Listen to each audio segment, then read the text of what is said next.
Halo sahabatku, selamat datang kembali di channel Jeritan Hati. Tempat kita berbagi kisah, luka, dan kekuatan yang tersembunyi. Sahabatku, pernah nggak sih kalian merasakan sakitnya dianggap remeh? Direndahkan justru oleh orang-orang terdekat, oleh orang yang seharusnya paling kita percaya? Kisah kita kali ini adalah tentang seorang istri yang diinjak-injak harga dirinya.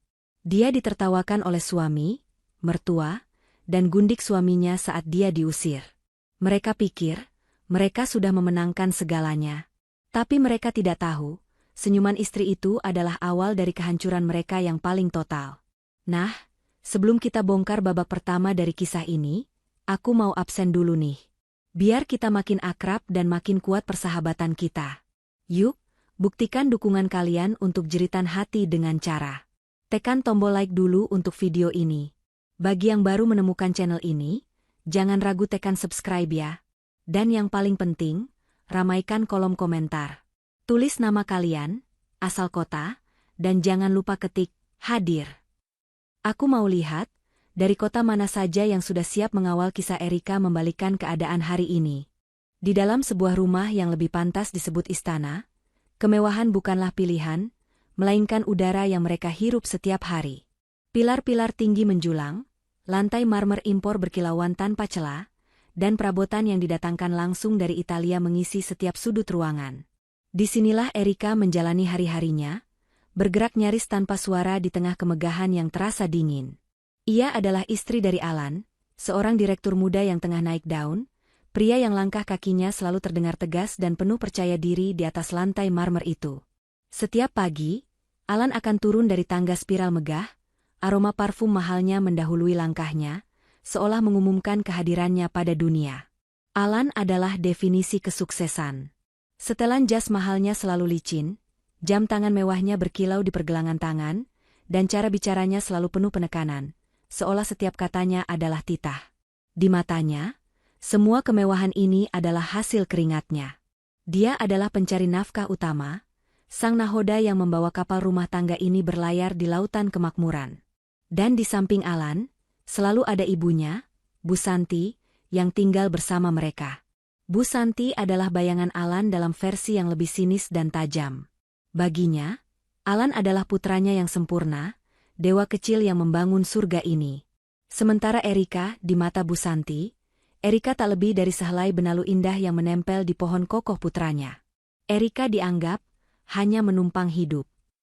Setiap tarikan napas Erika di rumah itu, di mata Bu Santi, adalah utang budi pada Alan. Erika, kopi mana kopi? Alan sudah mau berangkat ini. Suara Bu Santi akan menggema dari ruang makan yang luasnya, setara dengan satu unit apartemen sederhana. Erika akan datang membawa nampan, padahal 3 asisten rumah tangga sudah siap sedia. Tapi Bu Santi sengaja ingin Erika yang melayani, seolah ingin menegaskan posisi Erika di rumah itu. Kamu itu beruntung, Erika, ujar Bu Santi pagi itu, sambil memandangi putranya yang sedang membaca berita bisnis di tablet mahalnya. Suaranya sengaja dikeraskan. Coba kalau tidak dinikahi Alan, kamu jadi apa? Hidupmu itu sekarang enak. Semua tersedia. Harusnya kamu itu sujud syukur setiap hari. Ini malah, kerjanya cuma duduk-duduk di paviliun. Alan bahkan tidak mengangkat kepalanya dari tablet. Dia hanya berdeham, sebuah tanda persetujuan atas ucapan ibunya. Baginya, Erika memang harus tahu diri. Dia sudah memberikan segalanya. Rumah mewah, mobil, kehidupan yang tidak pernah bisa Erika impikan. Erika hanya tersenyum tipis, tangannya mengaduk teh hangat tanpa minat. Ia menerima tatapan meremehkan itu seperti ia menerima sarapan paginya, sebuah rutinitas harian. Erika memang terlihat tidak sepadan dengan gemerlap dunia Alan. Pakaiannya sederhana, meski berkualitas. Ia tidak suka menghabiskan waktu di salon mewah atau arisan sosialita. Hari-harinya lebih banyak dihabiskan di ruang kerja kecilnya di paviliun samping, area rumah yang jarang disentuh oleh Bu Santi karena dianggap tidak penting. Di sana, ia sibuk dengan laptop dan tumpukan dokumen. Erika mengurus apa yang ia sebut sebagai yayasan amal, peninggalan keluarganya. Sebuah yayasan kecil yang bergerak di bidang pendidikan anak-anak kurang mampu. Bagi Bu Santi dan Alan, Kegiatan Erika itu tak lebih dari sekadar hobi pengisi waktu luang. Sebuah kegiatan tidak menghasilkan, yang hanya membuang-buang waktu. Yayasan apaan? Paling juga cuma buat gaya-gayaan. Cibir Bu Santi suatu kali, melongo ke ruang kerja Erika dengan tatapan meremehkan. Daripada urus anak orang yang tidak jelas, lebih baik kamu itu belajar dandan. Belajar bagaimana melayani Alan. Suamimu itu kerja keras banting tulang, kamu malah main-main kertas. Alan pun serupa. Malam sebelumnya, Erika mencoba meminta izin untuk menghadiri sebuah acara amal. Alan, yang sedang sibuk memilih jam tangan untuk dipakai besok, langsung menolaknya. Tidak perlu. Acara apa itu? Tidak penting. Lebih baik kamu siapkan pakaianku. Besok aku ada pertemuan besar. Erika mencoba menjelaskan bahwa ini penting menyangkut donasi besar. Alan tertawa meremehkan. Donasi? Donasi dari yayasan kecilmu itu? Paling omsetnya berapa? Cukup buat beli kapas? Sudah, jangan bikin malu aku. Urusan cari uang, itu urusanku. Kamu fokus saja jadi istri yang baik di rumah. Erika tidak pernah membantah. Dia hanya menunduk, mengiyakan, lalu kembali ke pavilionnya. Dia menerima semua hinaan itu dengan keheningan yang membingungkan. Dia membiarkan mereka percaya bahwa dia adalah wanita lemah yang bergantung sepenuhnya pada kemurahan hati Alan. Dia membiarkan Bu Santi merasa berkuasa di istana yang dibanggakan putranya itu. Namun, di balik pintu ruang kerjanya yang terkunci, wajah Erika berubah. Senyum pasrah itu hilang, berganti tatapan tajam dan fokus. Tangannya dengan cekatan membuka sebuah file di laptopnya. Bukan file yayasan amal biasa. Itu adalah struktur kepemilikan perusahaan yang kini dipimpin Alan.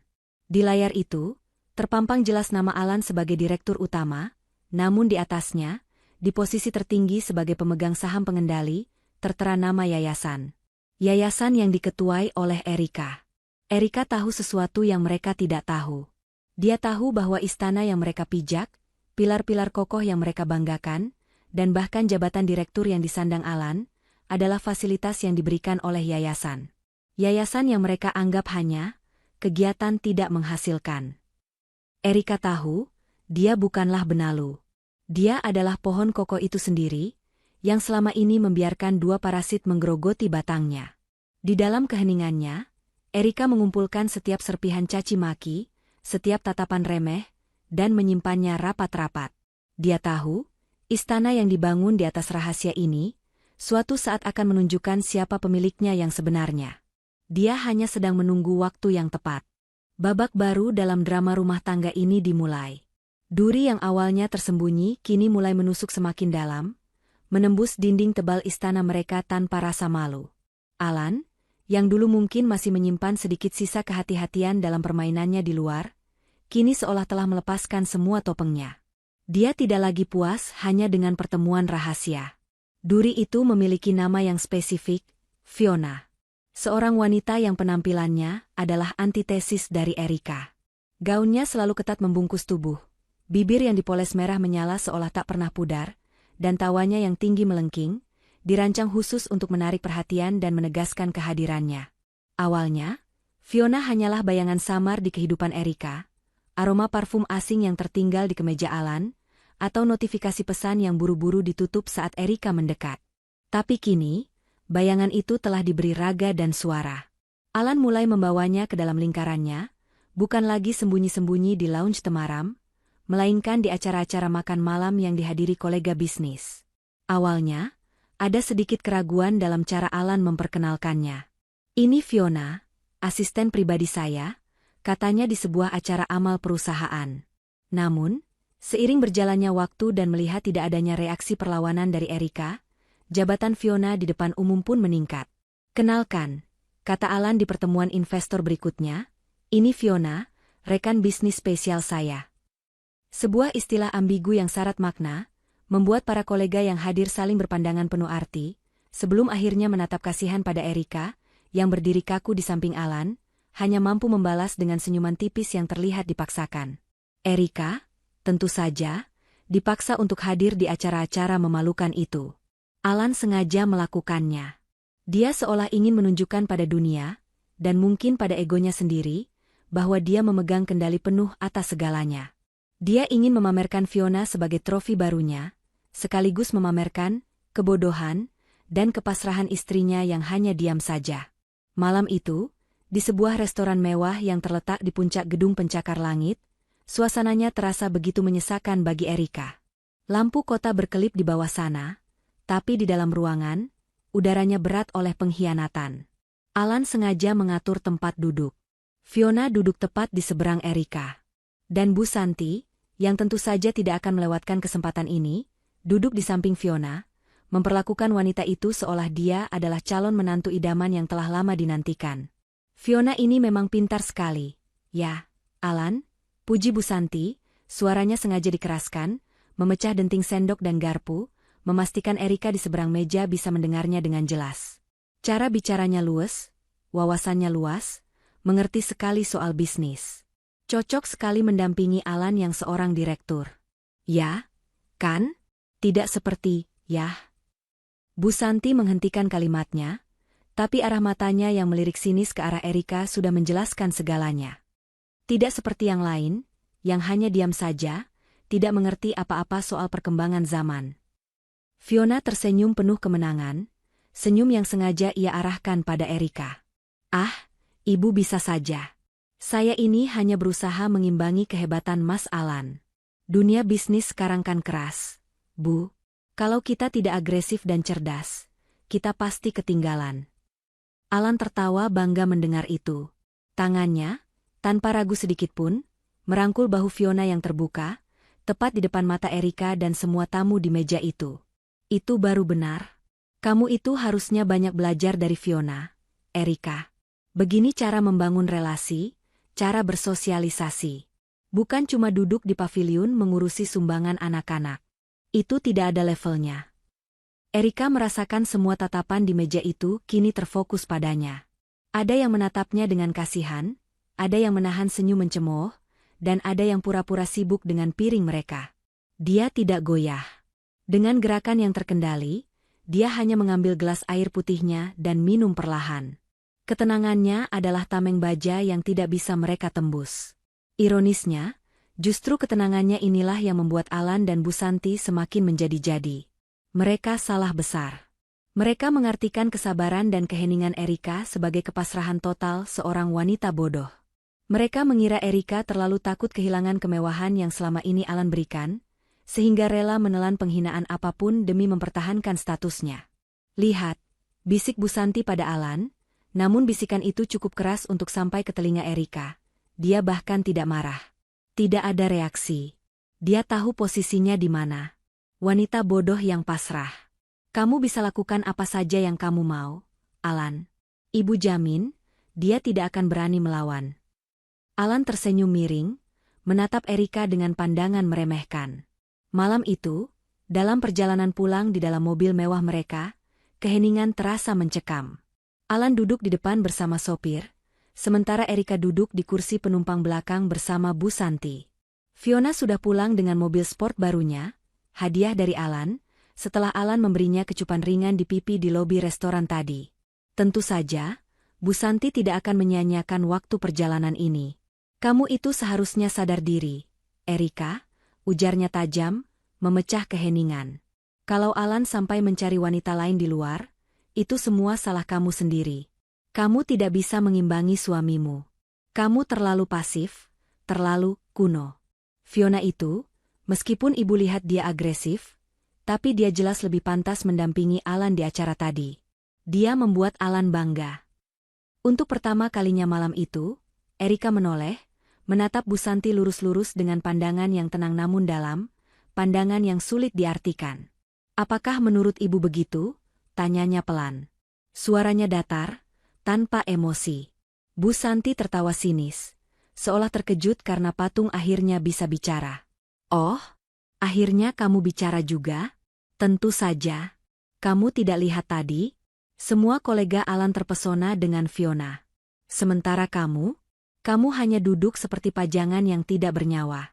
Kamu itu memalukan Alan. Memalukan. Erika tidak menjawab lagi. Dia memalingkan wajahnya kembali ke jendela, membiarkan cahaya lampu-lampu kota yang gemerlap menyoroti wajahnya yang datar. Bu Santi merasa menang, mendengus puas dan menyandarkan punggungnya. Mereka berdua tidak tahu bahwa di dalam tas tangan yang tergeletak di pangkuan Erika, sebuah ponsel sedang dalam mode merekam audio. Setiap kata pujian Bu Santi untuk Fiona, setiap tawa bangga Alan, setiap hinaan yang dilontarkan padanya, semuanya terekam dengan kualitas suara yang jernih. Erika membiarkan duri-duri itu menusuknya, satu persatu. Dia membiarkan mereka merasa menang. Karena di dunia nyata, seekor singa betina hanya dia mengamati mangsanya, mengumpulkan informasi, memetakan kelemahan, dan menunggu waktu yang paling tepat untuk menerkam. Ketenangannya bukanlah kebodohan. Ketenangannya adalah strategi yang mematikan. Malam itu, istana terasa lebih dingin dari biasanya. Jam digital di nakas kamar Erika menunjukkan pukul 2 pagi. Erika tidak bisa tidur. Gema tawa Bu Santi dan tatapan meremehkan Alan di restoran tadi masih terngiang jelas di telinganya. Rekaman audio di ponselnya terasa seperti batu panas di dalam tas. Itu adalah bukti perselingkuhan emosional, bukti penghinaan, tapi Erika tahu itu belum cukup. Itu hanya akan berakhir dengan Alan meminta maaf, berjanji tidak mengulangi, lalu kembali melakukannya di belakangnya. Erika butuh sesuatu yang lebih. Sesuatu yang mematikan. Dia bangkit dari ranjang, selimut sutranya jatuh tanpa suara ke lantai marmer. Dia merasa haus. Dengan langkah ringan, dia keluar dari kamar, menyusuri koridor yang gelap dan sunyi, hanya diterangi cahaya bulan yang menerobos masuk dari jendela-jendela raksasa. Saat melewati ruang kerja Alan di lantai bawah, langkahnya terhenti. Ada celah cahaya tipis dari bawah pintu yang sedikit terbuka. Dan yang lebih penting, ada suara. Suara Alan. Dia tidak sedang bekerja. Nada suaranya terlalu santai, terlalu mesra. Hati Erika mencelos, tapi wajahnya tetap tenang. Dia mendekatkan telinganya ke celah pintu, tubuhnya bersembunyi di balik bayangan pilar besar. Iya, sayang, sebentar lagi. Aku janji. Suara Alan terdengar, diselingi tawa kecil yang mesra. Jelas sekali dia sedang berbicara dengan Fiona. Kamu tenang saja. Aku sedang proses, mengamankan, beberapa aset. Aku akan geser dana dari proyek properti yang disentul itu. Sudah aku siapkan rekening baru atas nama kita berdua di Singapura. Begitu dananya cair minggu depan, aku akan langsung mentalak wanita bodoh itu. Erika menahan napas. Jantungnya berdebar kencang, bukan karena sakit hati, tapi karena adrenalin. Ini dia. Ini yang dia tunggu. Dia tidak akan dapat apa-apa, Fiona, aku jamin. Alan melanjutkan, suaranya penuh keyakinan dan kesombongan. Dia pikir aku tidak tahu apa-apa? Dia akan keluar dari rumah ini hanya membawa baju di badan. Yayasan amal kecilnya itu? Hahaha, biarkan saja dia main-main dengan kertas-kertas sumbangan itu. Dia tidak tahu kalau harta utamanya ada padaku. Dia terlalu bodoh untuk mengerti bisnis. Tawa Fiona terdengar samar dari seberang telepon, melengking dan puas. Aku sudah tidak sabar. Mas, apalagi ibumu juga sudah setuju kan? Alan tertawa lagi. Ibuku? Dia yang paling tidak sabar melihat Erika enyah dari sini. Sudah ya, sayang. Lanjutkan tidurmu. Mimpikan istana baru kita. Aku harus selesaikan beberapa dokumen pemindahan dana ini. Erika memundurkan langkahnya, membeku dalam kegelapan. Jadi, ini bukan lagi sekadar perselingkuhan. Ini adalah rencana pencurian. Penggelapan dana perusahaan. Perusahaan yang dibangun ayahnya dari nol, yang dipercayakannya pada Erika. Alan, pria yang dia angkat dari posisi manajer menengah, pria yang dia berikan segalanya atas nama cinta, kini bersekongkol untuk merampok warisan keluarganya. Sungguh pemandangan yang menyedihkan. Tiba-tiba sebuah suara sinis memecah keheningan di belakangnya. Lampu koridor menyala terang. Bu Santi berdiri di sana, melipat tangan di dada dengan jubah tidur bludrunya, menatap Erika dengan ekspresi jijik yang tak ditutup-tutupi. Erika terkejut, tapi dia cepat menguasai dirinya. Bu Santi pasti sudah berdiri di sana selama beberapa saat. Ibu belum tidur? Tanya Erika pelan, suaranya sengaja dibuat sedikit bergetar. Bu Santi tertawa pelan, tawa yang dingin. Dia berjalan mendekat, matanya menyorot tajam. Sedang apa kamu? Menguping pembicaraan suamimu sendiri? Murahan sekali. Bu Santi melirik ke arah pintu ruang kerja Alan yang kini sudah tertutup rapat. Dia jelas tahu siapa yang ditelepon Alan. Dia tahu segalanya. Sudah dengar, kan? Bisik Bu Santi, suaranya penuh kemenangan racun. Wajahnya mendekat ke Erika. Sudah dengar kalau Alan akan mencampakkanmu? Kamu kaget? Jangan kaget, Erika. Ini sudah seharusnya terjadi. Erika hanya diam, menatap mata ibu mertuanya. Kamu itu tidak pantas untuk anakku, lanjut Bu Santi, menikmati setiap detik, kehancuran, menantunya. Alan itu pria hebat, direktur sukses. Dia butuh pendamping yang selevel. Fiona itu baru pantas. Cerdas, cantik, modern. Bukan wanita udik sepertimu yang kerjaannya hanya main-main yayasan tidak jelas. Bu Santi tersenyum miring, senyum yang sama persis seperti senyum Alan. Makanya, jadi wanita itu jangan bodoh dan pasrah. Oh, tapi kamu memang bodoh dan pasrah. Bu Santi menepuk pipi Erika pelan, sebuah gestur penghinaan tertinggi. Terima saja nasibmu. Alan berhak bahagia. Sebentar lagi, kamu akan jadi gelandangan. Nikmati sisa waktumu di istana ini selagi bisa. Setelah melampiaskan kebenciannya, Bu Santi berbalik dengan puas, melenggang menuju kamarnya, mengira dia telah memberikan pukulan telak yang menghancurkan Erika. Dia mengira Erika akan menangis meraung-raung di koridor yang sepi itu. Tapi Bu Santi salah besar. Begitu punggung Bu Santi menghilang di belokan tangga, Erika menegakkan tubuhnya. Tidak ada air mata di wajahnya. Matanya yang tadi terlihat bergetar kini dingin seperti pualam. Dia tidak kembali ke kamarnya. Dia berbalik, melangkah dengan pasti, bukan ke kamar tidurnya, tapi ke paviliun kerjanya.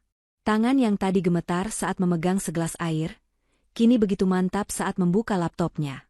Layar menyala, menerangi wajahnya yang pucat namun penuh tekad. Dia tidak membuang waktu.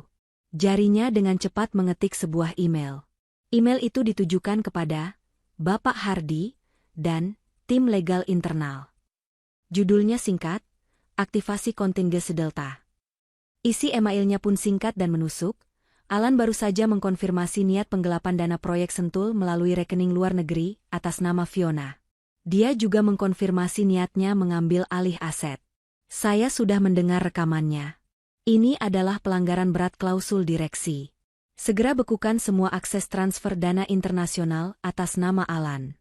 Lacak rekening di Singapura. Siapkan rapat darurat seluruh dewan yayasan besok pagi pukul 7. Lakukan semua dalam senyap. Jangan ada pergerakan apapun yang terlihat olehnya sampai saya beri aba-aba. Dia masih mengira saya wanita bodoh. Erika menekan tombol, kirim. Hanya wanita bodoh yang pasrah. Gumam Erika pelan, mengulang kata-kata Bu Santi. Dia menatap layar laptopnya yang kini menampilkan skema rumit kepemilikan perusahaan. Kalian salah, Bu, bisiknya pada ruangan yang kosong. Aku bukan pasrah. Aku sedang berburu. Fajar baru saja menyingsing, namun suasana di lobi utama istana itu sudah ramai. 2 koper bermerek mahal berdiri tegak di dekat pintu, berkilauan di bawah cahaya lampu kristal. Alan, dengan setelan kasual namun tetap mahal, memeriksa arlojinya dengan tidak sabar. Di sampingnya, Bu Santi tersenyum lebar, wajahnya cerah seolah baru saja memenangkan lotre. Perjalanan ini adalah idenya. Setelah mendengar rencana Alan tadi malam, Bu Santi bersikeras mereka harus merayakannya lebih dulu. Alan setuju. Dia butuh pergi sejenak, mendinginkan kepala sambil menunggu konfirmasi dari Bank Singapura bahwa dana haramnya telah mendarat dengan selamat. Tentu saja, Fiona ikut. Dia menunggu di dalam mobil sedan sport mewah di halaman depan, mobil fasilitas kantor atas nama Fiona, yang ironisnya, juga dibeli dengan uang yayasan. Erika berdiri di dekat tangga, seperti biasa, hanya mengamati dalam balutan pakaian rumahnya yang sederhana. Dia sudah menyiapkan sarapan untuk mereka, yang tentu saja tidak disentuh oleh Bu Santi. Kami mau ada perjalanan bisnis penting keluar kota, Erika, kata Bu Santi, nadanya dibuat-buat manis namun penuh sindiran. Mungkin 3 hari. Kamu jaga rumah baik-baik, ya. Jangan lupa, bersihkan kamar Alan sampai kinclong. Nanti kalau kami pulang, Alan butuh istirahat yang nyaman. Bu Santi sengaja menekan kata, kami, seolah Fiona sudah resmi menjadi bagian dari keluarga. Erika hanya mengangguk pelan. Alan mendekati Erika, bukan untuk berpamitan, tapi untuk memberi peringatan terakhir. Dengar, desisnya pelan, tatapannya tajam. Jangan sekali-kali kamu sentuh ruang kerjaku. Dokumen-dokumenku penting. Paham? Erika menatap mata suaminya. Lalu, Alan tertawa sinis, urus saja yayasan amal kecilmu itu. Siapa tahu masih ada yang mau menyumbang recehan. Lumayan, buat pegangan kamu nanti. Alan tertawa lagi, merasa leluconnya sangat lucu. Dia menepuk pipi Erika, tepukan yang sama merendahkannya seperti yang dilakukan Bu Santi tadi malam, lalu berbalik, menyeret kopernya keluar pintu tanpa menoleh lagi. Pintu mahoni raksasa itu tertutup dengan bunyi berdebam pelan, meninggalkan keheningan total di dalam rumah. Erika berdiri mematung selama beberapa detik. Dia mendengarkan suara mobil yang menjauh, lalu suara tawa Fiona yang melengking samar-sampar terbawa angin. Mereka pergi. Saat itulah, seluruh aura di ruangan itu seolah berubah. Erika mengangkat kepalanya. Ekspresi pasrah dan tatapan kosong di matanya lenyap seketika. Matanya kini berkilat tajam, dingin, dan penuh perhitungan. Bahunya yang tadi terlihat membungkuk kini tegak sempurna. Dia tidak berjalan, dia melangkah. Dia mengambil ponselnya dari saku, menekan nomor cepat. Hardy, katanya, suaranya datar dan berwibawa, sangat kontras dengan suaranya yang pelan tadi. Mereka sudah berangkat. Rapat dewan tetap jam 7. Pastikan semua hadir. Saya sedang dalam perjalanan. Setengah jam kemudian, sebuah sedan hitam elegan yang tidak pernah dilihat Alan atau Bu Santi, keluar dari garasi tersembunyi di bagian belakang properti. Mobil itu adalah milik pribadi Erika, peninggalan ayahnya, yang sengaja ia simpan dan rawat diam-diam. Mobil itu melaju kencang membelah jalanan pagi, menuju jantung distrik bisnis kota. Erika tidak pergi ke paviliun kecilnya. Dia pergi ke sebuah gedung pencakar langit berfasad kaca gelap yang menjulang angkuh. Ini adalah kantor pusat yang sebenarnya dari yayasan milik keluarganya. Sebuah imperium bisnis yang menyamar di balik nama, yayasan, untuk alasan pajak dan perlindungan aset, sebuah strategi brilian dari almarhum ayahnya. Alan, dalam kesombongannya, hanya tahu kantor operasional PT di gedung lain, tempat dia bertahta sebagai direktur. Dia lupa, atau mungkin tidak pernah mau tahu, siapa yang memegang kendali atas holding company. Erika melangkah masuk ke lobi. Resepsionis dan penjaga keamanan yang melihatnya langsung berdiri tegak dan membungkuk dalam. Selamat pagi, Ibu Ketua, sapa mereka serempak.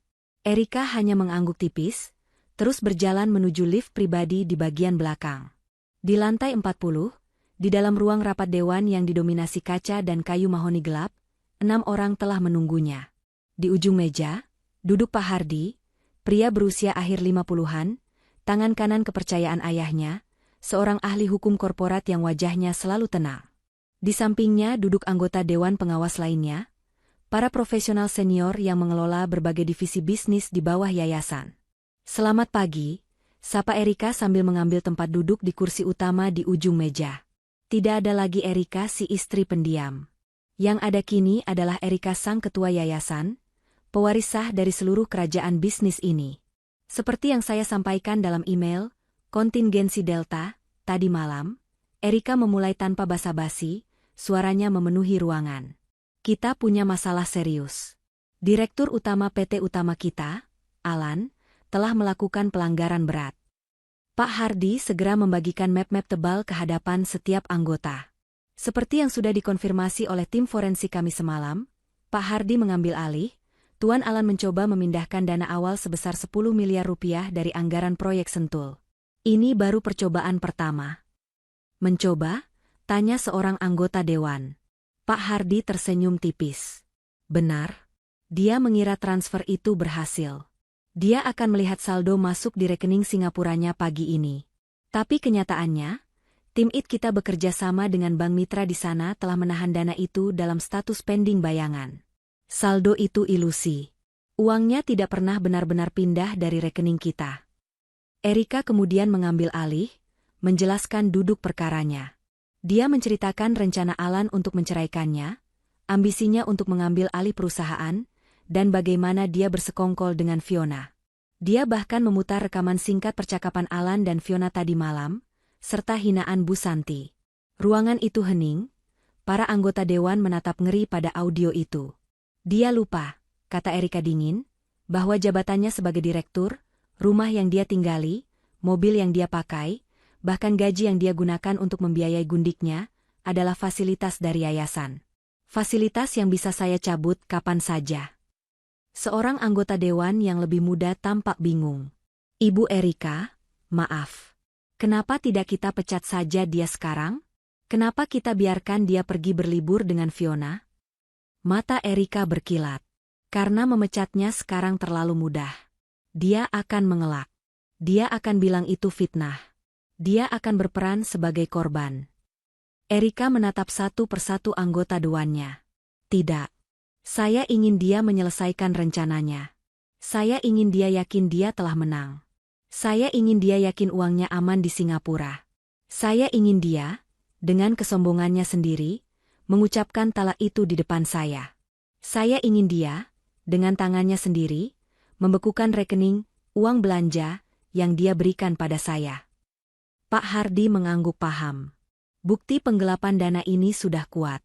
Tapi jika dia melanjutkannya dengan tindakan mentalak Ibu Ketua, itu akan memperkuat posisi kita untuk menuntutnya tidak hanya secara perdata, tapi juga pidana. Penggelapan yang direncanakan, diperparah dengan niat jahat pribadi. Erika tersenyum tipis, senyum yang sama sekali tidak terlihat ramah. Tepat sekali, Pak Hardy. Biarkan dia menikmati liburan 3 harinya. Biarkan dia merayakan kemenangan palsunya. Karena saat dia kembali, kita tidak hanya akan mengambil kembali apa yang dia curi. Kita akan mengambil semuanya. Rapat ditutup dengan satu kesimpulan. Semua aset telah diamankan, semua bukti telah terkunci. Perangkap telah dipasang. Yang harus Erika lakukan sekarang, hanyalah menunggu. 3 hari. 3 hari penuh perayaan palsu bagi Alan, dan 3 hari penuh eksekusi senyap bagi Erika. Di sebuah resor mewah di pulau terpencil, di dalam villa pribadi dengan kolam renang yang menghadap langsung ke lautan biru, tawa Alan, Fiona, dan Bu Santi terdengar membahana. Gelas-gelas sampanye berdenting berulang kali. Ini adalah perayaan kemenangan mereka. Pagi itu, Alan, hanya mengenakan jubah mandi sutra, duduk di tepi kolam sambil membuka laptopnya. Ini adalah momen pembuktian. Jantungnya berdebar sedikit, bukan karena takut, tapi karena antisipasi kemenangan. Dia masuk ke portal perbankan internasionalnya di Singapura. Dan di sana, di layar itu, tertera angka yang membuatnya tertawa terbahak-bahak. 10 miliar rupiah, persis seperti yang dia rencanakan. Dana itu telah mendarat dengan selamat di rekening barunya bersama Fiona. Masuk. Lihat ini, Fiona.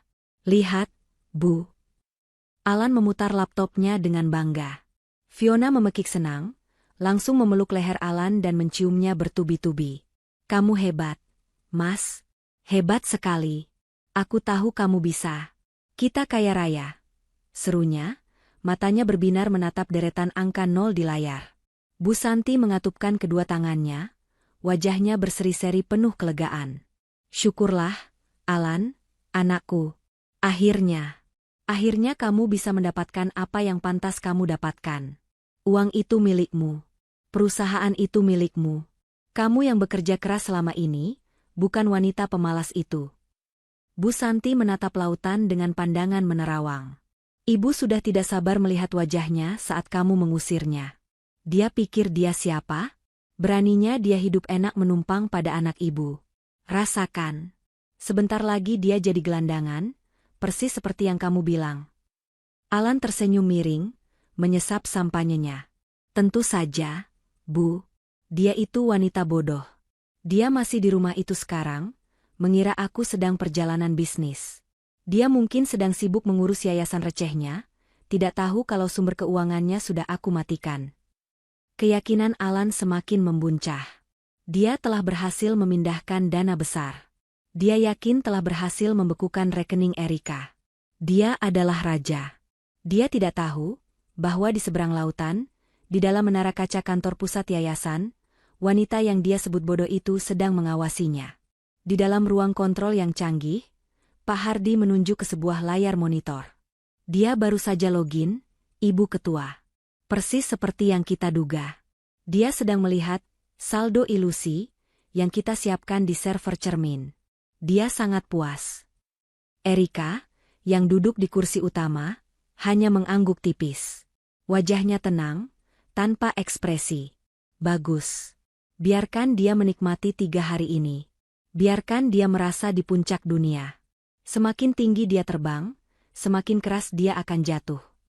Selama 3 hari Alan berfoya-foya, Erika tidak diam. Dia bergerak cepat, seperti bayangan.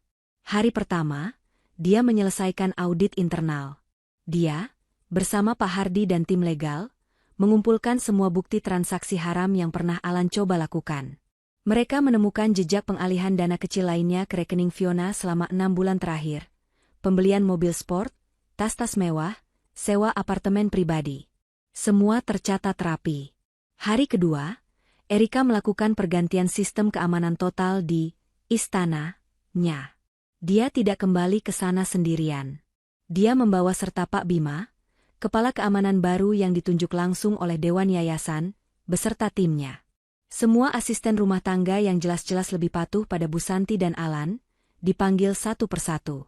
"Selamat siang," kata Erika, suaranya tenang namun tegas. "Mulai hari ini, ada pergantian manajemen di properti ini.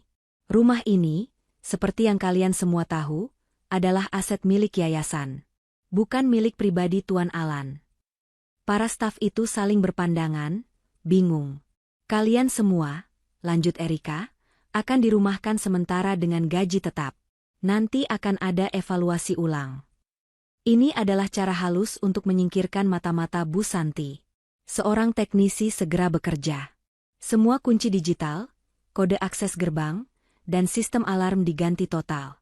Ruang kerja Alan, yang dia peringatkan agar tidak disentuh, adalah yang pertama kali dibuka paksa oleh ahli kunci suruhan Erika. Di dalamnya, Erika menemukan brankas tersembunyi. Tim legal segera membukanya. Isinya adalah beberapa sertifikat palsu yang Alan siapkan untuk mengklaim aset lain, dan rencana rinci pengambil alihan perusahaan. Bukti semakin bertambah. Pastikan sistem keamanan baru ini, perintah Erika kepada Pak Bima, memiliki satu kelemahan. "Saya mau Alan dan Bu Santi masih bisa masuk menggunakan kunci lama mereka saat mereka kembali.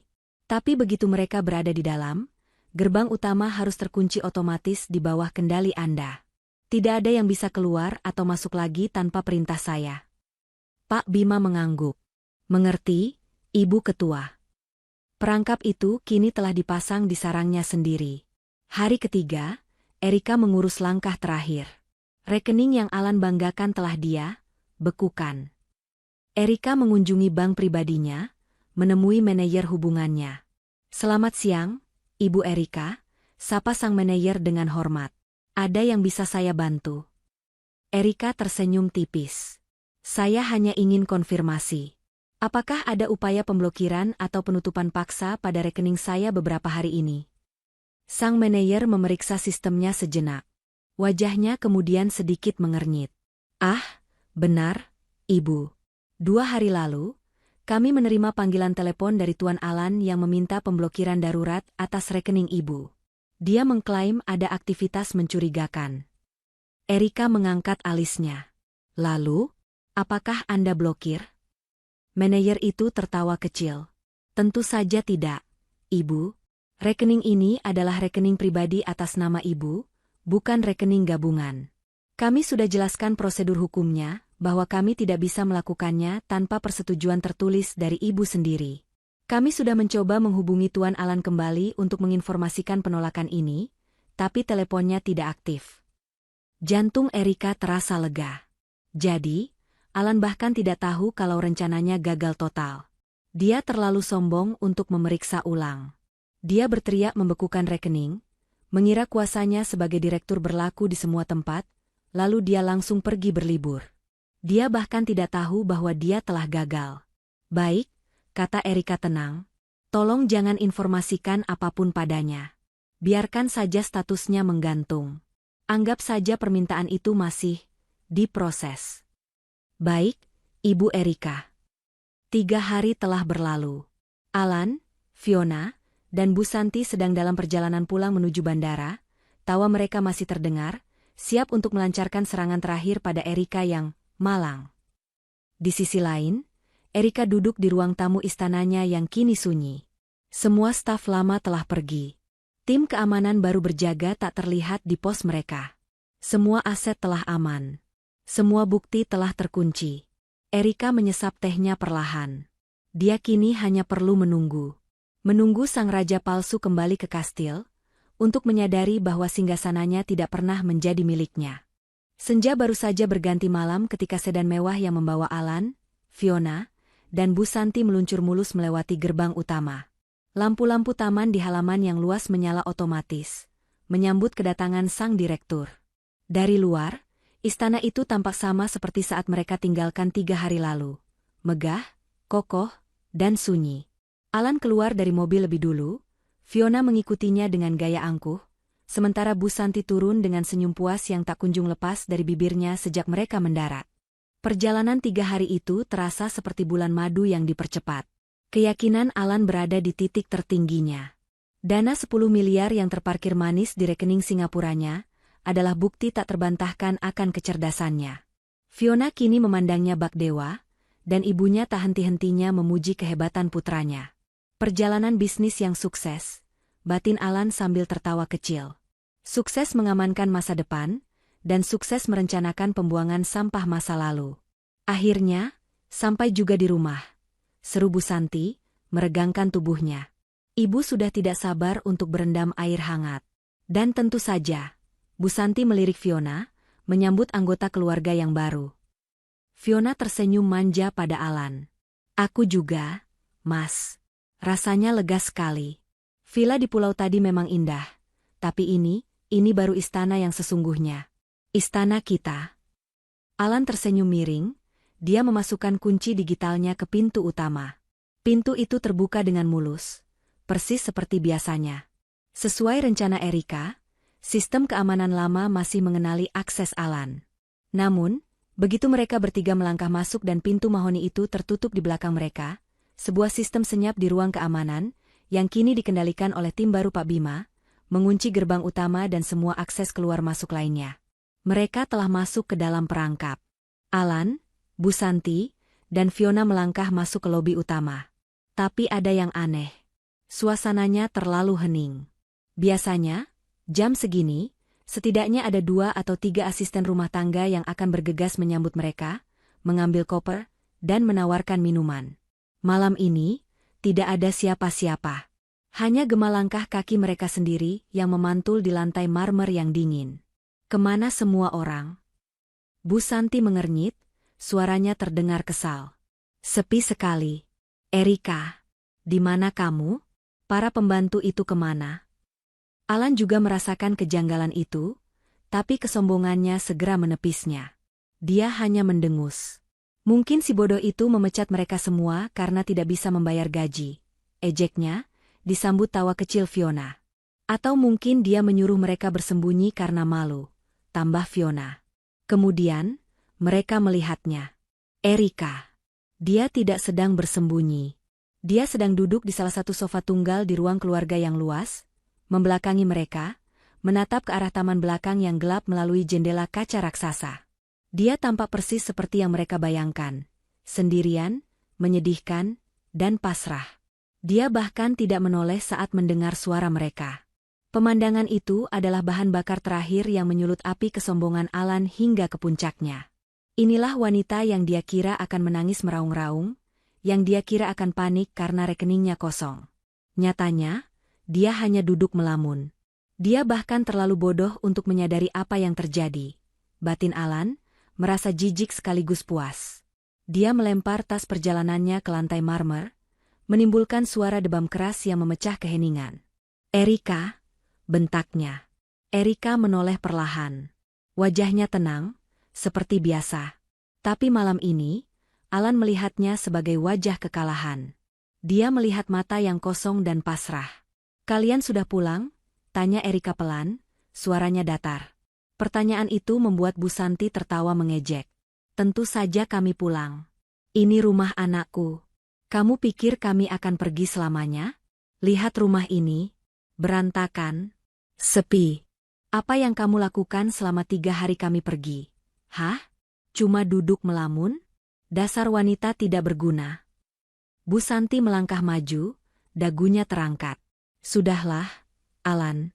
Jangan buang-buang waktu lagi dengan patung pajangan ini. Selesaikan apa yang harus kamu selesaikan malam ini juga. Ibu sudah muak.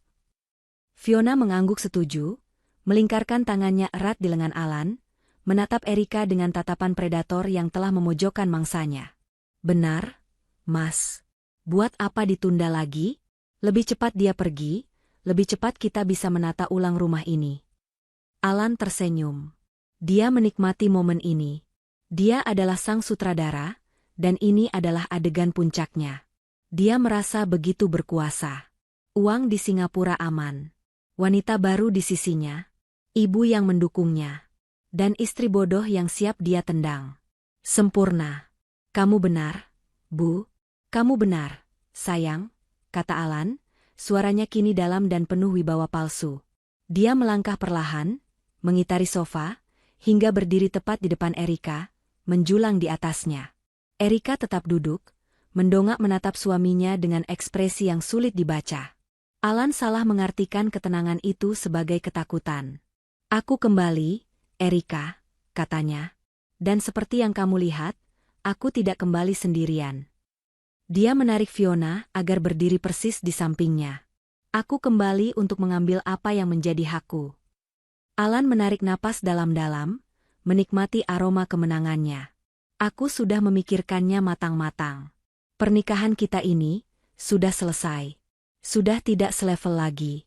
Aku adalah seorang direktur yang sukses. Aku membangun semua ini. Alan merentangkan tangannya, menunjuk kemewahan di sekelilingnya, dan aku butuh pendamping yang sepadan. Bukan wanita sepertimu. Dia menatap Erika dengan tatapan meremehkan dari ujung kepala sampai ujung kaki. Kamu membosankan. Kamu tidak punya ambisi. Kamu hanya menumpang hidup padaku. Dan sejujurnya, kamu memalukan aku. Bu Santi mengangguk-angguk setuju dari belakang. Dengar itu. Akhirnya Alan sadar. Alan kemudian menoleh ke Fiona, menatapnya dengan pandangan memuja yang palsu. Lihat Fiona. Dia cerdas. Dia mengerti bisnis. Dia tahu bagaimana cara bersosialisasi. Inilah wanita yang pantas berdiri di sampingku, di istanaku. Erika masih diam. Keheningannya membuat Alan semakin berani, semakin sombong. Dia mengira Erika sudah hancur, tidak mampu lagi berkata-kata.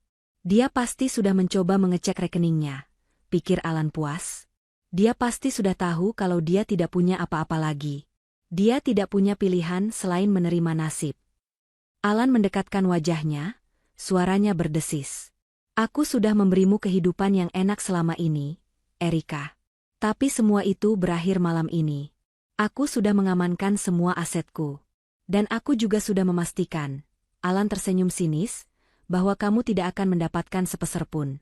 Rekeningmu. Alan sengaja menggantung kalimatnya, menikmati ekspresi datar Erika. Dia memutuskan, inilah saatnya.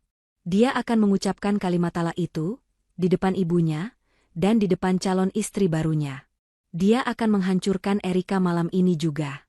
Dia yakin 100%, inilah akhir dari segalanya bagi Erika. Dia tidak tahu, ini justru baru permulaan. Momen itu akhirnya tiba.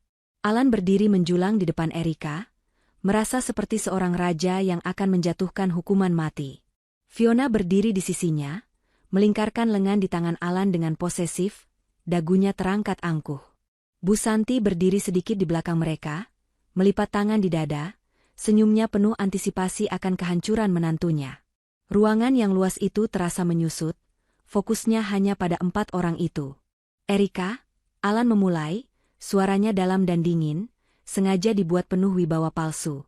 Aku tidak akan berbasa-basi lagi. Aku sudah muak melihat wajah pasrahmu yang menyedihkan itu. Aku mau kamu dengar ini baik-baik, di depan ibuku, dan di depan Fiona.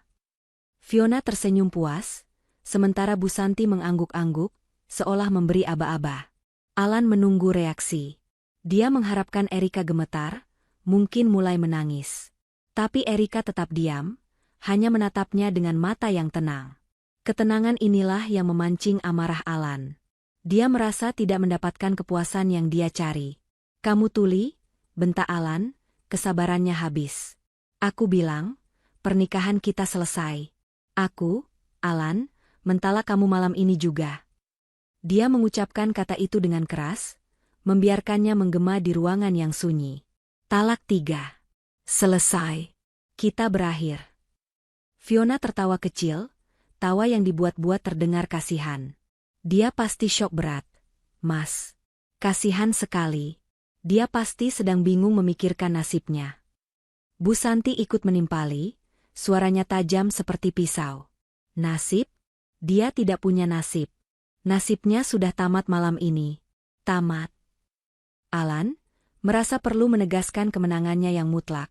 Berjongkok sedikit agar wajahnya yang penuh cemooh bisa sejajar dengan Erika yang masih duduk. "Kamu pikir setelah ini kamu masih bisa tinggal di sini? Hah? Kamu pikir kamu bisa menuntut harta gono gini?" Alan tertawa terbahak-bahak, tawa yang memuakan. "Dengar baik-baik, wanita bodoh. Aku tidak sebodoh yang kamu kira. 3 hari ini aku tidak hanya berlibur. Aku sudah mengamankan semuanya. Inilah saatnya." Alan berdiri tegak, merasa seperti dewa di dunianya sendiri. Dia mengambil napas dalam-dalam, lalu menunjuk lurus ke arah pintu utama. "Pergi dari sini," teriaknya, suaranya memantul di dinding marmer. "Jangan harap kamu bisa bawa apa-apa selain baju yang menempel di badanmu itu. Itu adalah kemurahan hatiku yang terakhir." Dia berhenti sejenak, menikmati raut wajah Erika yang masih datar, yang dia tafsirkan sebagai kekosongan akibat syok. "Oh, dan satu lagi," Alan tersenyum sinis, senyum yang paling dia banggakan. "Kamu mungkin berpikir bisa lari ke bank besok pagi, mengambil sisa uangmu? Jangan mimpi." Dia mendekatkan wajahnya lagi, berdesis dengan penuh kemenangan. "Rekeningmu sudah kubekukan." Alan mengucapkannya dengan penuh penekanan, setiap kata adalah paku yang dia tancapkan pada peti mati finansial Erika. "Aku sudah bekukan rekening gajiku yang biasa aku transfer ke kamu. Sudah kosong. 0, tidak ada sepeser pun yang tersisa untukmu." Dia merentangkan tangannya lebar-lebar, seolah memeluk seluruh ruangan. "Selamat menjadi gelandangan." Fiona dan Bu Santi bertepuk tangan pelan, seolah baru saja menyaksikan pertunjukan yang luar biasa. "Hahaha. Gelandangan," ejek Bu Santi, menunjuk Erika dengan jarinya. "Itulah tempat yang pantas untuk wanita pemalas sepertimu. Pergi kamu. Pergi dari istana anakku." Fiona melangkah maju, mengambil tas tangan sederhana milik Erika yang tergeletak di meja samping, dan melemparkannya dengan kasar ke lantai dekat kaki Erika. "Itu, bawa barang rongsokanmu. Cepat pergi. Kami muak melihatmu." Alan, Bu Santi, dan Fiona kini berdiri bertiga. 3 sosok penuh kemenangan, menatap rendah pada Erika yang terduduk, dikelilingi kemewahan yang bukan lagi miliknya. Mereka menunggu. Menunggu Erika hancur. Menunggu dia menangis, menjerit, atau memohon ampun. Alan mulai tidak sabar. "Kenapa kamu masih diam? Cepat pergi. Apa perlu aku panggil satpam untuk menyeretmu keluar?" Dan kemudian, sesuatu yang tidak pernah mereka bayangkan dalam skenario terliar mereka, terjadi. Erika, yang sedari tadi hanya diam menatap lantai, perlahan mengangkat kepalanya. Tidak ada air mata di matanya. Tidak ada kepanikan. Tidak ada ketakutan. Di wajahnya, terukir sebuah senyuman. Bukan senyum pasrah. Bukan senyum sedih atau senyum putus asa. Itu adalah senyum tipis, nyaris tak terlihat, namun penuh dengan sesuatu yang membuat bulu kuduk Alan berdiri. Itu adalah senyum geli. Senyum seseorang yang baru saja mendengar lelucon terbaik di dunia. Alan tertegun. Apa yang kamu tertawakan?" Bu Santi juga bingung, senyum kemenangannya langsung luntur. Sudah gila dia? Diusir malah tersenyum? Erika, dengan gerakan yang anggun dan sama sekali tidak terburu-buru, akhirnya berdiri. Dia berdiri tegak, bahunya yang biasanya terlihat sedikit membungkuk kini lurus sempurna. Aura di sekelilingnya berubah drastis. Ruangan yang tadinya terasa dingin karena kesunyian, kini terasa dingin menusuk karena aura kekuasaan yang tiba-tiba memancar darinya. "Selesai?" tanya Erika. Suaranya bukan lagi suara pelan yang bergetar seperti yang biasa mereka dengar. Suaranya kini jernih, tegas, dan dingin sedingin es. Alan, Fiona, dan Bu Santi, tanpa sadar mundur selangkah. Perubahan mendadak ini membuat mereka bingung dan waspada. "Selesai bicara, Alan?" ulang Erika. "Apa maksudmu?" Alan tergagap, wibawanya yang palsu tadi menguap seketika. "Baik," kata Erika. Dia merapikan pakaian rumahnya yang sederhana, seolah itu adalah baju zirah termahal. "Aku hargai pidato perpisahanmu. Sangat dramatis." Senyuman geli itu masih ada di sana. "Kamu bilang aku harus pergi?" kata Erika, melangkah pelan mendekati Alan. Alan refleks mundur lagi. "Kamu bilang, rekeningku dibekukan? Dan kamu bilang, aku akan jadi gelandangan." Setiap pertanyaan Erika diucapkan dengan jeda yang menusuk, membuat jantung Alan berdebar tak karuan. "Tentu saja." Bu Santi yang pertama kali menemukan suaranya, berusaha mengembalikan keberaniannya. "Kamu jangan pura-pura gila. Kamu sudah ditalak. Cepat pergi." Erika menoleh ke Bu Santi. Tatapannya begitu tajam hingga Bu Santi terdiam seketika. Ibu adalah tamu di rumah ini. Sebaiknya ibu diam dulu," kata Erika. "Tamu? Apa katamu?" pekik Bu Santi, tapi suaranya bergetar. Erika mengabaikannya. Dia kembali fokus pada Alan, yang kini menatapnya dengan campuran antara bingung dan takut. "Baiklah, Alan. Karena kamu sudah selesai dengan drama versimu." Erika membungkuk, mengambil tas tangannya yang tadi dilempar Fiona. Dia tidak mengambilnya dengan panik. Dia mengambilnya dengan ketenangan seorang ratu. "Sekarang," kata Erika, "giliranku." Dia mengeluarkan ponselnya. "Kamu bilang rekeningku dibekukan?" Erika tertawa pelan. Tawa yang membuat Alan, Fiona, dan Bu Santi merinding. "Kamu yakin, Alan? Apa maksudmu?" "Tentu saja. Aku yang perintahkan," seru Alan, suaranya goyah. "Oh, Alan, kamu terlalu sombong. Kamu bahkan tidak memeriksa ulang, kan?" kata Erika. Dia menekan beberapa tombol di ponselnya, membuka aplikasi mobile bankingnya. Lalu, dia memutar layar ponsel itu ke arah Alan. Mata Alan terbelalak. Saldo di rekening Erika. Utuh. Tidak berkurang sepeser pun. Tidak mungkin," desis Alan. "Aku sudah menelepon bank." "Bank menolakmu, Alan," kata Erika tenang. "Mereka menolak permintaanmu 2 hari lalu. Karena kamu bukan siapa-siapa di rekening pribadiku. Kamu lihat, kamu gagal." "Gagal?" Alan bergumam, keringat dingin mulai membasahi pelipisnya. Fiona menatap Alan, kebingungan. "Mas, apa maksudnya ini?" "Itu baru kegagalan pertamamu," lanjut Erika. Senyumnya lenyap, digantikan ekspresi dingin yang menakutkan. "Mari kita bicara soal rekeningmu." Erika menekan nomor lain di ponselnya. Dia menyalakan loudspeaker. "Selamat malam, Ibu Ketua," terdengar suara pria yang berwibawa dari seberang. "Ibu Ketua?" Fiona bergumam bingung, menatap Alan. Wajah Alan berubah pucat pasi seperti mayat.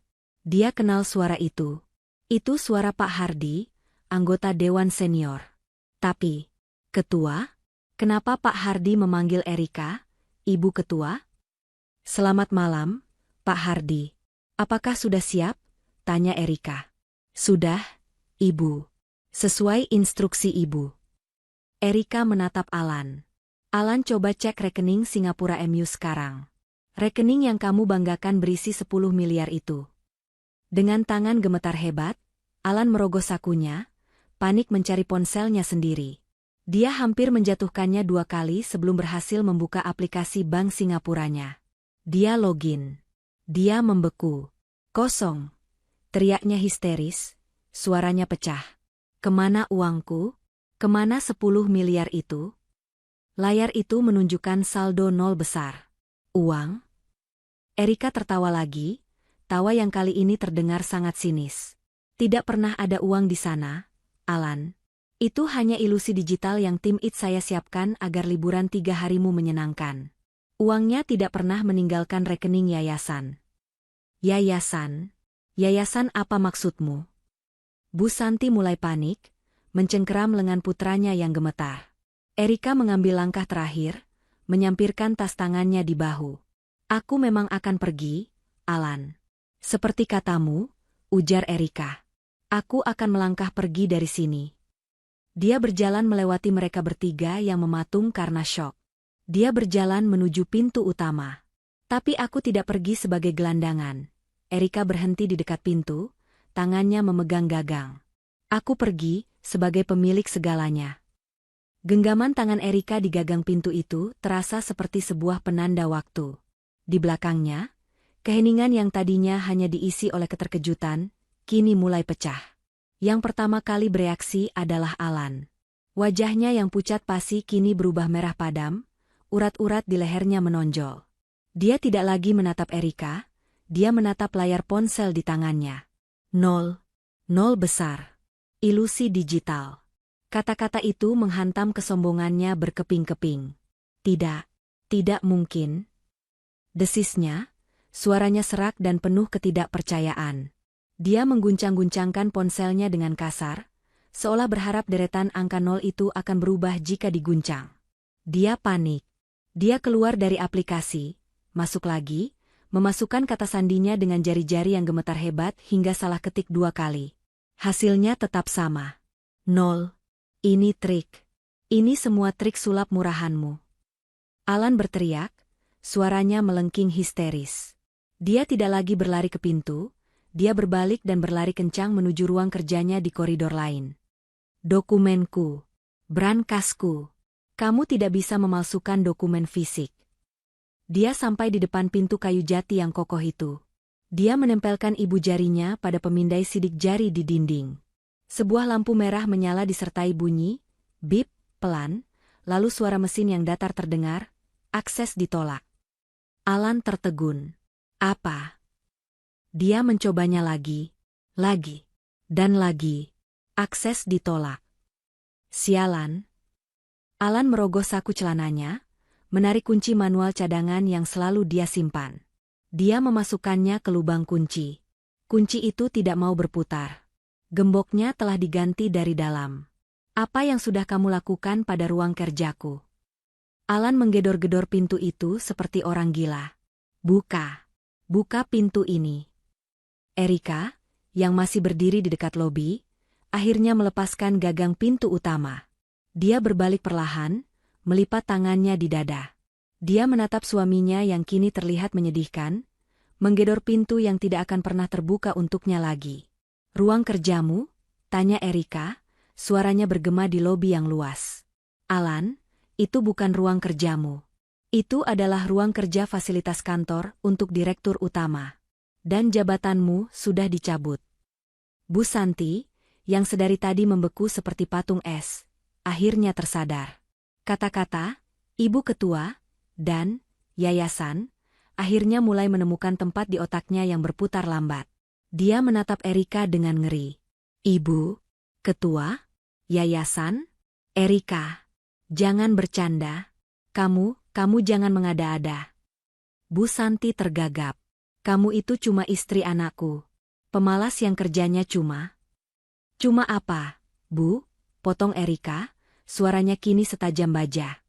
Cuma duduk di paviliun? Cuma mengurus yayasan amal kecil yang tidak menghasilkan? Begitu, kan? Erika melangkah perlahan, kembali ke tengah ruangan, mengambil posisi dominan di bawah lampu kristal utama. Dia menatap Alan yang kini berhenti menggedor pintu dan bersandar lemas. Napasnya memburu.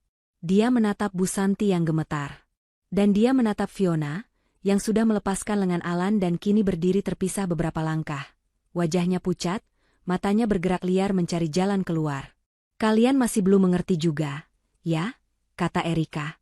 Kalian terlalu dibutakan oleh kesombongan kalian sendiri. Erika berhenti sejenak, membiarkan keheningan itu mencekik mereka. Perusahaan yang kamu pimpin itu, Alan. PT megah yang kamu banggakan, yang kamu pakai untuk pamer kekuasaan, yang kamu pakai untuk mencuri uang itu adalah aset, kata Erika. Aset milik yayasan. Seluruh saham mayoritasnya, 90%, dipegang penuh oleh yayasan peninggalan ayahku. Mata Alan terbelalak, napasnya tercekat di tenggorokan. Dia tahu yayasan itu ada, tapi dia mengira itu hanya pemegang saham pasif, formalitas yang tidak berdaya. Dia tidak pernah tahu siapa yang mengendalikannya. Rumah ini, Erika menggeser kakinya sedikit di lantai marmer. Istana yang kalian tinggali ini. Mobil-mobil mewah di garasi. Bahkan gaji besar yang kamu terima setiap bulan, Alan, semuanya adalah fasilitas milik yayasan. Erika tersenyum tipis. Dan aku, katanya, adalah ketua Dewan Pengawas Yayasan. Pemilik sah. Pewaris tunggal dari semua yang dibangun oleh ayahku. Kamu? Erika menunjuk Alan. Kamu hanyalah seorang karyawan, Alan. Karyawan yang saya angkat. Dan karyawan yang baru saja saya pecat secara tidak hormat. Gedebuk. Suara itu cukup keras. Bu Santi tidak sanggup lagi berdiri. Kakinya lemas ketika dan dia terduduk di lantai marmer yang dingin, jubah tidurnya terbentang di sekelilingnya. Tidak mungkin. Gumamnya, matanya menatap kosong ke depan. Anakku direktur. Alan hebat, tidak mungkin. Fiona adalah yang paling cepat bereaksi. Dia tidak peduli lagi dengan Alan atau Bu Santi. Dia melihat kekayaannya menguap di depan mata. Dia melihat tas-tas mahal dan mobil sportnya akan ditarik. Mas, pekiknya pada Alan. Apa yang dia bilang ini benar? Katakan padaku dia bohong. Mas, uang kita. Uang yang di Singapura itu. Alan tidak menjawab. Dia hanya menatap Erika dengan campuran kebencian, ketakutan, dan penyesalan yang baru mulai merayap. Kamu menjebakku, desis Alan. Erika tertawa pelan. Menjebakmu? Apakah aku yang memintamu berselingkuh? Apakah aku yang menyuruhmu bersekongkol dengan ibumu untuk meremehkanku? Apakah aku yang memaksamu merencanakan pencurian dana perusahaan? Erika menggelengkan kepalanya. Tidak, Alan. Aku hanya diam. Aku memberimu tali yang sangat panjang. Dan kamu, dengan keserakahanmu sendiri, mengikat tali itu di lehermu dan melompat. Alan menggeram seperti binatang yang terluka. Dia melihat sekeliling, mencari senjata, mencari jalan keluar. Aku tidak peduli. Aku akan panggil pengacaraku. Aku akan tuntut kamu.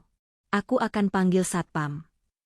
Dia berlari ke panel interkom di dinding, menekan tombol panggilan keamanan berulang kali. Tidak ada jawaban. Hanya sunyi. Oh, para staf keamanan yang lama, kata Erika, seolah baru teringat. Mereka, beserta semua asisten rumah tangga yang begitu setia pada Bu Santi, sudah saya rumahkan sejak 3 hari lalu. Keamanan di properti ini sudah saya ganti total. Alan membeku. Dia menatap Erika. Apa katamu? Saat itulah Erika berjalan kembali ke pintu utama. Kali ini, dia tidak hanya memegang gagangnya. Dia membukanya lebar-lebar. Malam yang gelap di luar teras kini tidak lagi sepi. Di bawah cahaya lampu teras yang terang, berdiri 4 orang pria. Mereka tinggi, tegap, mengenakan seragam keamanan berwarna hitam pekat, tanpa logo, namun terlihat profesional dan mengintimidasi.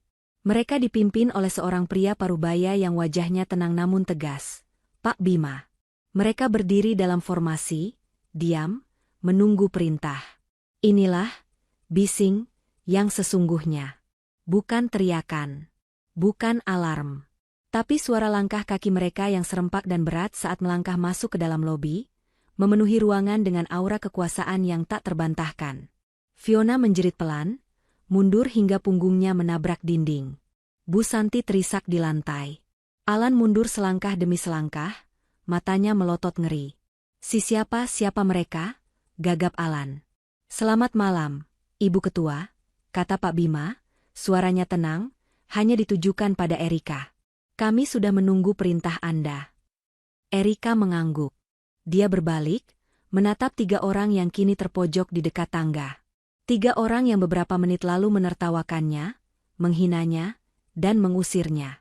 "Alan," kata Erika, suaranya kini benar-benar dingin, tanpa emosi sedikitpun. "Kamu tadi berteriak, 'Pergi dari sini.'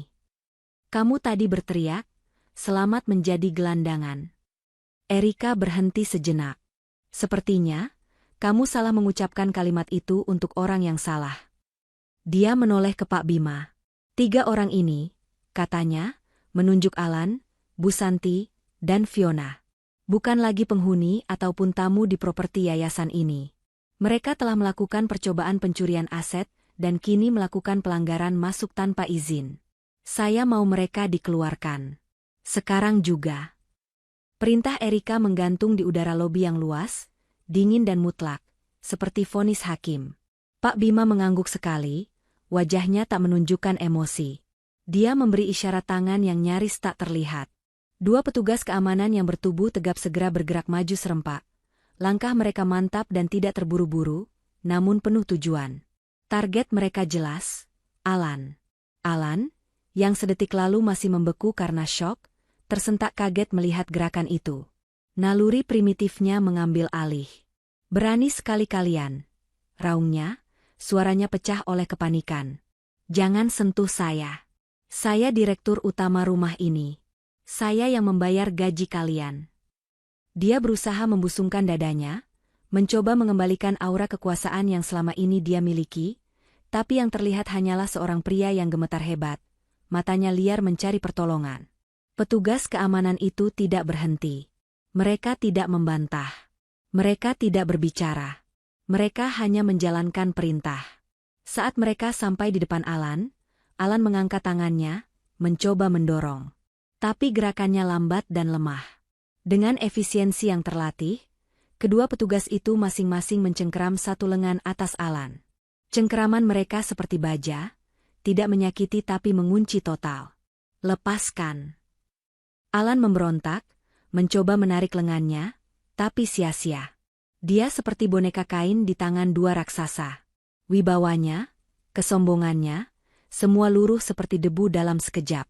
Pemandangan putranya, pujaannya, sang direktur hebat, dicengkeram seperti seorang kriminal, adalah hal yang akhirnya memecahkan kebekuan Bu Santi. "Tidak, Aak." Bu Santi menjerit, suaranya melengking tinggi, penuh kengerian. Dia yang tadinya terduduk lemas di lantai marmer, kini bangkit dengan kekuatan yang tak terduga. Tapi dia tidak berlari ke arah Alan. Dia berlari ke arah Erika. "Erika, jangan." Dia mencoba menerjang, tangannya terulur ingin menjambak atau memukul Erika. "Ampuni anak saya. Ampuni dia. Kamu ini istrinya. Dia suamimu. Kamu durhaka, Erika." "Durhaka melawan suami?" teriaknya histeris. Namun, sebelum Bu Santi bahkan bisa menyentuh ujung pakaian Erika, petugas keamanan ketiga, yang sedari tadi berdiri mengawasi, bergerak. Dia melangkah ke samping, memposisikan dirinya di antara Bu Santi dan Erika, dan hanya mengangkat satu lengan. Lengan itu, kokoh seperti tiang, menghalangi laju Bu Santi. "Menjauh dari ibu ketua," kata petugas itu. Suaranya datar, dingin, dan tidak bisa dibantah. Bu Santi menabrak lengan itu dan terpental sedikit ke belakang, menatap ngeri pada dinding manusia yang menghalanginya. Erika akhirnya menatap Bu Santi. Tatapannya lebih dingin dari lantai marmer yang dipijak ibu mertuanya. "Dia bukan lagi suami saya, Bu. Ibu tadi dengar sendiri, kan?" kata Erika, suaranya tenang mematikan. "Dia baru saja mentalak saya." "Dan ibu?" Erika menatap Bu Santi dari atas ke bawah. "Anda hanyalah ibu dari seorang karyawan rendahan yang baru saja dipecat karena terbukti mencoba melakukan penggelapan dana yayasan." Erika melangkah mendekat, membuat Bu Santi mundur ketakutan. "Ibu bilang saya durhaka? Mari kita bicarakan siapa yang durhaka." "Dia durhaka pada amanah almarhum ayah saya. Dia durhaka pada kepercayaan yang saya berikan." "Dan ibu?" "Ibu ikut menikmati hasil pencuriannya, ikut merendahkan saya di rumah saya sendiri. Keberuntungan ibu sudah habis malam ini." Kata-kata itu menghancurkan sisa-sisa kewarasan Bu Santi. Dia ambruk kembali ke lantai, Kali ini tangisnya pecah. Bukan lagi tangisan marah, tapi tangisan putus asa yang sesungguhnya. Habis. Habis sudah. Anakku, hartaku. Istanaku. Semuanya habis. Ratapnya, memukul-mukul lantai marmer dengan sia-sia. Sementara itu, Fiona, si gundik yang tadinya merasa di puncak dunia, kini berdiri terpojok di dekat dinding. Dia menyaksikan Alan diseret, Bu Santi menangis histeris, dan Erika berdiri tegak seperti seorang ratu Algojo. Dia tidak bodoh. Dia tahu kapan permainan harus berakhir. Dia tahu kapan kapal harus ditinggalkan. Dia harus menyelamatkan dirinya sendiri. Dengan wajah yang dibuat sepucat mungkin dan air mata yang langsung mengalir deras, Fiona tiba-tiba menjatuhkan dirinya berlutut, mengarah pada Erika. Ibu. Ibu Erika. Saya mohon, Bu. Isaknya, suaranya dibuat gemetar menyedihkan. Saya tidak tahu apa-apa, Bu. Sumpah. Saya hanya korban. Dia mengarahkan jari telunjuknya yang gemetar ke arah Alan yang masih meronta. Dia yang menipu saya, Bu. Dia bilang dia sudah lama tidak cinta sama ibu. Dia bilang dia akan segera menceraikan ibu secara baik-baik. Dia yang menjanjikan saya kehidupan baru. Alan, di tengah cengkeraman petugas, menoleh pada Fiona dengan mata terbelalak. Fiona, apa yang kamu katakan? Hah? Bukankah kamu yang... Diam, Mas, potong Fiona histeris. Kamu yang menjebakku. Kamu yang memintaku pura-pura jadi rekan bisnis. Kamu yang mengatur semua uang itu. Saya tidak tahu apa-apa soal yayasan. Saya hanya wanita bodoh yang dibutakan cinta. Fiona merangkak sedikit, mencoba mendekati kaki Erika. Tolong, Bu. Lepaskan saya. Saya akan pergi. Saya tidak akan pernah ganggu ibu lagi. Saya bersumpah. Erika menatap pemandangan di depannya dengan rasa muak yang tak terhingga. Dia menatap Fiona yang berlutut, lalu pada Alan yang menatap Fiona dengan kebencian seorang pengkhianat. Cinta? Erika tertawa pelan, tawa yang sinis. Rekaman saya berkata lain. Rekaman saat kalian merayakan keberhasilan, mencuri, dana di telepon. Kamu terdengar sangat bahagia dan sangat tidak bodoh. Fiona. Kamu terdengar persis seperti kaki tangan pencuri. Erika memberi isyarat pada petugas keempat. Dia juga. Bawa dia keluar. Tidak. Fiona menjerit ketika petugas itu mendekat dan mencengkeram lengannya, memaksanya berdiri. Tidak. Tunggu. Barang-barang saya. Tas saya ada di kamar tamu. Dompet saya. Ponsel saya. Biarkan saya mengambil barang-barang saya. Teriaknya, kini tangisan palsunya berubah jadi jeritan panik yang nyata. Erika menatapnya dengan dingin. Barang-barangmu? Tidak ada barang-barangmu di rumah ini. Semua yang kamu pakai, Erika menunjuk gaun mahal dan perhiasan berkilauan yang Fiona kenakan, semuanya dibeli dengan uang yayasan yang dicuri Alan. Kamu akan keluar persis seperti yang Alan rencanakan untukku tadi. Erika berhenti sejenak, lalu mengucapkan kalimat kutukan Alan kembali padanya. Hanya dengan baju yang menempel di badan. Prosesi pengusiran itu dimulai. Alan, yang tenaganya sudah habis, kini hanya diseret pasrah di antara dua petugas. Kakinya terseret di lantai marmer, menimbulkan suara gesekan yang memilukan. Dia yang tadi pagi mendarat sebagai raja, kini keluar seperti narapidana. Fiona meronta-ronta, menjerit-jerit, tapi cengkeraman petugas di lengannya begitu kuat. Dia diseret keluar, rambutnya yang tadi tertata rapi kini acak-acakan. Yang paling menyedihkan adalah Bu Santi. Dia tidak lagi meronta. Dia hanya menangis tanpa suara, tubuhnya lemas. Petugas ketiga harus setengah mengangkatnya, menyeretnya keluar dari istana yang sangat dia banggakan. Erika tidak mengikuti mereka. Dia hanya berdiri tegak di lobi, di bawah lampu kristal, menyaksikan tiga parasit itu dikeluarkan dari rumahnya. Dia adalah hakim yang telah menjatuhkan vonis dan kini menyaksikan eksekusinya dilaksanakan dengan sempurna. Pak Bima membukakan pintu utama lebar-lebar. Udara malam yang dingin langsung menerobos masuk, seolah ikut membersihkan kekotoran di dalam rumah. Satu persatu, mereka dilemparkan keluar, tidak secara kasar, tapi tegas. Mereka didorong melewati ambang pintu, ke teras portico yang diterangi lampu temaram. Alan tersungkur, Fiona jatuh terduduk, dan Bu Santi hanya tergeletak lemas di lantai batu yang dingin.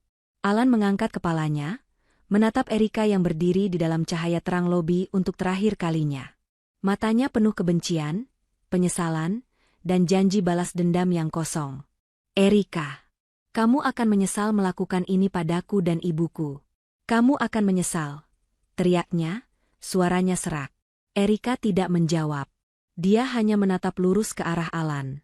Lalu, di depan mata mereka bertiga, pintu mahoni yang megah itu tertutup perlahan dengan suara desisan hidrolik yang pelan.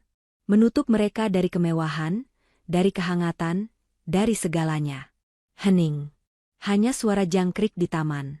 Alan, Fiona, dan Bu Santi terduduk di teras dalam kebingungan. Mobil-mobilku. Fiona teringat. Dia bangkit, berlari terpincang-pincang ke sedan sport merahnya yang terparkir tak jauh dari situ. Dia menarik gagang pintunya. Terkunci. Tentu saja. Tasnya, yang berisi kunci, ada di dalam. Alan merogoh sakunya. Kosong. Kunci mobilnya, dompetnya, ponselnya, semua ada di ruang kerja yang kini terkunci rapat. Saat itulah mereka mendengar suara kedua. Suara yang jauh lebih berat dan menakutkan. Suara gerbang besi tempa raksasa di ujung jalan masuk yang panjang. Dengan derit rendah yang berat, gerbang itu mulai bergerak, menutup. Menutup akses mereka ke dunia luar, sekaligus mengurung mereka di antara teras dan gerbang. Tidak, Ida. Bisik Alan. Dia, ibunya, dan gundiknya terdampar di halaman rumah mereka sendiri. Tanpa uang, tanpa ponsel, tanpa kunci, tanpa tujuan. Persis seperti gelandangan. Di balik pintu mahoni yang tertutup rapat itu, keheningan terasa memekakan. Erika tidak bergerak. Dia hanya berdiri, mendengarkan gema teriakan terakhir Alan yang penuh kebencian, "Kamu akan menyesal." Teriakan itu terdengar samar, teredam oleh tebalnya kayu dan solidnya bangunan, sebelum akhirnya lenyap di telan kesunyian malam. Istana itu akhirnya damai. Untuk pertama kalinya dalam bertahun-tahun, udara di dalam rumah itu terasa ringan, seolah beban berat bertonton akhirnya terangkat. Pak Bima dan 3 petugasnya berdiri diam di lobi, menunggu perintah selanjutnya. Erika berbalik dari pintu, wajahnya tenang, tidak ada jejak kemenangan yang sombong, hanya kelegaan yang dalam. "Pak Bima," katanya, suaranya jernih dan tegas. "Pastikan gerbang utama tetap terkunci. Jangan biarkan siapapun masuk atau keluar malam ini." Pak Bima mengangguk. "Bagaimana dengan 3 orang di luar, Ibu Ketua? Suhu malam ini cukup dingin." Erika menatap ke arah teras melalui jendela kaca di samping pintu. Di luar sana, di bawah cahaya lampu taman yang temaram, dia bisa melihat 3 bayangan yang bergerak panik. "Alan tadi bilang, dia ingin saya menjadi gelandangan," kata Erika pelan. "Biarkan mereka merasakan sedikit saja dari apa yang mereka rencanakan untuk saya. Biarkan mereka di teras. Ini masih properti yayasan, mereka masih aman dari kejahatan jalanan. Tapi mereka tidak akan bisa masuk. Anggap saja ini malam perenungan untuk mereka." Erika kemudian mengeluarkan ponselnya, menghubungi Pak Hardi. "Pak Hardi, eksekusi di rumah sudah selesai," lapornya. "Mereka bertiga sudah berada di luar." Suara Pak Hardi terdengar lega di seberang. "Syukurlah, Ibu. Tim legal akan bersiap besok pagi." "Persiapkan segalanya," perintah Erika. "Surat pemecatan tidak hormat untuk Alan. Panggilan somasi atas percobaan penggelapan dana. Dan juga..." Erika berhenti sejenak, teringat pada Fiona. "Segera proses penarikan semua aset yang dibelikan Alan untuk Fiona. Mobil sport, apartemen sewaan, perhiasan. Semua itu dibeli dengan uang yayasan. Dia bukan korban, dia kaki tangan." Setelah panggilan ditutup, Erika menatap tangga spiral yang megah. Dia melangkah, menaikinya satu persatu. Dia tidak pergi ke kamar tamu kecil yang selama ini dia tempati. Dia berjalan lurus menuju kamar tidur utama. Ruangan terbesar di rumah itu, yang selama ini dikuasai Alan dan beraroma parfum Bu Santi. Erika membuka pintunya. Dia akan tidur di ranjangnya sendiri malam ini. Di luar, di teras batu yang dingin, kenyataan menghantam 3 orang itu seperti truk barang. Dia mengunci kita. Fiona menjerit, suaranya serak karena panik. Dia mengunci kita di dalam halaman ini.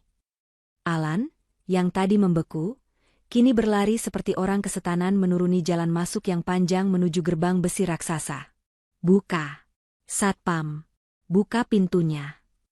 Dia mengguncang-guncang jeruji besi itu, tapi gerbang itu kokoh tak bergeming. Sebuah pengeras suara di dekat pos keamanan berdesis hidup. Harap tenang. Suara Pak Bima terdengar dingin dan impersonal. Anda berada di properti pribadi. Dilarang membuat keributan. Setiap upaya perusakan akan ditindak. Alan menendang gerbang itu dengan frustrasi. Sialan. Sialan. Dia berbalik menatap ibunya yang masih terduduk lemas di dekat pilar teras, dan Fiona yang mondar-mandir sambil menggigiti kukunya. Ini semua salah kalian. Alan meraung, menunjuk Fiona. Kamu yang terus mendesakku. Kamu yang bilang aku hebat. Kamu penipu. Aku? Fiona balas berteriak, air mata paniknya kini bercampur amarah. Kamu yang bilang dia bodoh. Kamu yang bilang uangnya aman. Kamu yang menjanjikanku istana ini. Kamu pembohong, Alan. Kamu pecundang. Diam kalian berdua. Bu Santi akhirnya bersuara, tangisnya berubah menjadi raungan putus asa. Anakku bukan pecundang. Dia menatap Alan dengan tatapan nanar. Alan, bilang sama ibu ini tidak benar. Bilang kalau kamu masih punya rencana lain. Alan? Tapi Alan hanya bisa menyandarkan kepalanya yang pusing di jeruji gerbang, napasnya memburu. Tidak ada rencana lagi. Dia kalah total. Malam itu adalah malam terpanjang dalam hidup mereka. Angin malam yang dingin menusuk tulang. Mereka tidak punya jaket. Bu Santi menggigil hebat. Fiona akhirnya duduk meringkuk di kursi teras yang berdebu. Alan hanya berdiri menatap rumahnya yang kini tertutup rapat. Istana yang dia kira miliknya, kini menolaknya. Mereka benar-benar menjadi gelandangan, terdampar di halaman mewah mereka sendiri. Fajar menyingsing. Cahaya matahari pagi yang hangat menyoroti 3 sosok yang menyedihkan di teras. Mereka kotor, lelah, dan hancur. Bu Santi tertidur dalam posisi duduk yang tidak nyaman. Fiona menatap kosong ke kolam renang, riasan mahalnya luntur berantakan di wajahnya. Alan tidak tidur semalaman, matanya merah dan bengkak. Tepat pukul 7 pagi, suara pintu utama yang terbuka membuat mereka serentak menoleh. Bukan Erika yang keluar, tapi Pak Bima dan 4 petugasnya. Pagi, sapa Pak Bima datar. Waktu berkunjung Anda sudah habis. Gerbang utama akan dibuka. Silakan kalian keluar dari properti yayasan sekarang juga. Alan mencoba mengumpulkan sisa harga dirinya. Aku tidak akan kemana-mana. Ini rumahku. Pak Bima tidak membantah. Dia hanya memberi isyarat. 2 petugas maju, kembali mencengkeram lengan Alan. Kali ini Alan tidak melawan. Tenaganya sudah habis. Bu Santi dan Fiona dipaksa berdiri dan digiring. Mereka berjalan gontai, disaksikan oleh para petugas, menyusuri jalan masuk yang panjang. Pemandangan yang sangat kontras dengan kedatangan mereka yang penuh tawa tadi malam. Gerbang besi raksasa itu berderit, membuka jalan bagi mereka ke dunia luar. Ke jalanan umum. Satu persatu, mereka didorong pelan melewati batas gerbang. Dan di belakang mereka, gerbang itu kembali menutup rapat. Mereka bertiga kini berdiri di trotoar jalan yang ramai. Orang-orang yang berolahraga pagi menatap mereka dengan aneh. 3 orang berpenampilan mewah namun acak-acakan, terlihat seperti baru saja terusir. Kita diusir. Bisik Bu Santi, tak percaya. Saat itulah, dari arah gerbang yang tertutup, terdengar suara mesin mobil yang halus. Sedan hitam elegan milik Erika meluncur keluar dari gerbang samping yang lebih kecil. Erika ada di dalam, duduk di kursi penumpang belakang, mengenakan setelan kerja berwarna krem yang sempurna. Kacamata hitam menutupi matanya. Dia tidak menoleh. Dia tidak melihat ke arah mereka. Mobil itu melaju dengan tenang, melewati mereka bertiga yang berdiri kotor di trotoar. Alan menatap mobil itu menjauh, membawa sisa-sisa hidupnya. Alan? Alan, kita kemana? Tanya Bu Santi, suaranya gemetar, menarik-narik lengan kemeja kusut putranya. Alan tidak menjawab. Dia melihat sesuatu di seberang jalan. Sebuah mobil patroli polisi baru saja berhenti. 2 orang petugas berseragam turun. Tapi mereka tidak menghampiri Alan. Mereka menghampiri Fiona. "Nona Fiona?"